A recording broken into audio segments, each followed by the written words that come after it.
হলেন কোনো কিছুতে কমতি হইবে না। আমনের ইজ্জত আসমানে থাকবে, মাটিতে পড়তে দেব না, আপনি চিন্তাই করিয়েন না। জেঠা, মোর তো কোনো ভাই নাই। স্বাস্থ্য ভাই হইলেও সাগর ভাইয়া কিন্তু মোর ভাইয়ের মতো। সাগর ভাইয়া যদি মোর বিয়ার দায়িত্ব পালন করে তাহলে কিন্তু মুই খুব খুশি হমু। মোর যে একটা ভাই নাই, হে কষ্ট মুই ভুললাই যামু।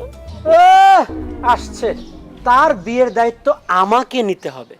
আমি তো তোর বিয়েতে আসতেই চাই নাই, বাবা জোর করে নিয়ে আসছে, এই জন্য আসছি। আমি জাস্ট তোর বিয়েটা খাবো, খেয়ে ঢাকা ব্যাক করবো। আমি সব দায়িত্ব তো নিতে পারবো না বাবা। এই তুই কি বললি? একটা মেয়ের বিয়ে হয়ে যাচ্ছে মানে বুঝিস? মেয়েটা পরিবার থেকে চিরজীবনের জন্য চলে যাচ্ছে, তার ভেতরে ব্যথা কষ্ট এটা বুঝিস তুই? তোকে অবশ্যই এই বিয়ের দায়িত্ব নিতে হবে।